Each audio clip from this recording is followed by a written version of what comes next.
उत्पत्ति ग्रंथ अध्याय 9 पद संख्या 1 से 13 तक। ईश्वर ने यह कहते हुए नूह और उसके पुत्रों को आशीर्वाद दिया, फलो फूलो और पृथ्वी पर फैल जाओ। पृथ्वी के सभी पशु, आकाश के सभी पक्षी, भूमि पर रेंगने वाले सभी जीव जंतु और समुद्र की सभी मछलियां, इन सबों पर तुम्हारा भय और आतंक छाया रहेगा। ये तुम्हारे अधिकार में है। हर विचरने वाला प्राणी तुम्हारे भोजन के काम आ जाएगा। मैं हरी वनस्पतियों के साथ ये सब तुम्हें दिए देता हूं, किंतु तुम वह मांस नहीं खाना जिसमें प्राण अर्थात रक्त रह गया हो। मैं तुम लोगों के रक्त और जीवन का बदला चुकाऊंगा। मैं प्रत्येक पशु को उसका बदला चुकाऊंगा और प्रत्येक मनुष्य को उसके भाई के जीवन का बदला चुकाऊंगा।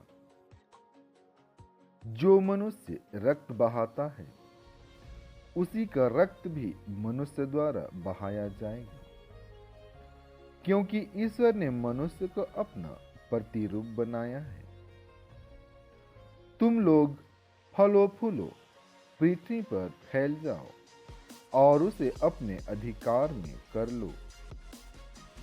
ईश्वर ने नूह और उसके पुत्रों से यह भी कहा, देखो, मैं तुम्हारे और तुम्हारे वंशजों के लिए अपना विधान ठहराता हूं, और जो प्राणी तुम्हारे चारों ओर विद्यमान हैं, अर्थात पक्षी, चौपाएं और सब जंगली जानवर, जो कुछ जहाज से निकलता है, और पृथ्वी भर के सब पशु, उन प्राणियों के लिए भी मैं तुम्हारे लिए यह विधान ठहराता हूं।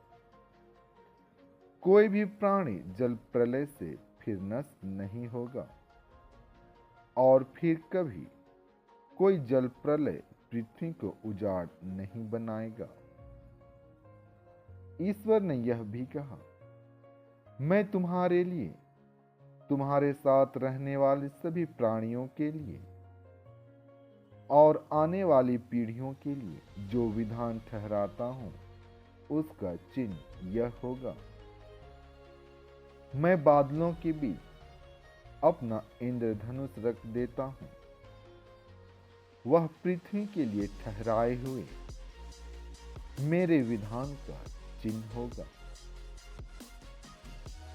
संत मार्कुस आज का पवित्र सुसमाचार अध्याय 8 पद संख्या 27 से 33 तक। यीशु अपने शिष्यों के साथ कैसरिया फिलिप्पी के गांव की ओर चले गए। रास्ते में उन्होंने अपने शिष्यों से पूछा, मैं कौन हूं? इसके विषय में लोग क्या कहते हैं? उन्होंने उत्तर दिया, यूहन्ना बपतिस्ता, कुछ लोग कहते हैं एलियस, और कुछ लोग कहते हैं नबियों में से कोई। इस पर यीशु ने पूछा, और तुम क्या कहते हो कि मैं कौन हूं? पेतरुस ने उत्तर दिया, आप मसीह हैं। इस पर उन्होंने अपने शिष्यों को कड़ी चेतावनी दी कि तुम लोग मेरे विषय में किसी को भी नहीं बताना।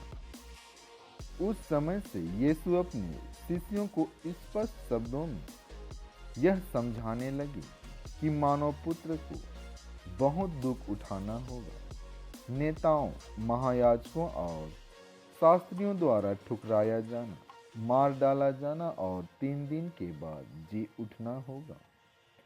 पेतरुस यीशु को अलग ले जाकर समझाने लगा, किंतु यीशु ने मुड़कर अपने शिष्यों की ओर देखा और पेतरुस को डांटते हुए कहा, हट जाओ शैतान, तुम ईश्वर की बातें नहीं बल्कि मनुष्यों की बातें सोचते हो। इन वचनों के द्वारा आपको आशीष मिले।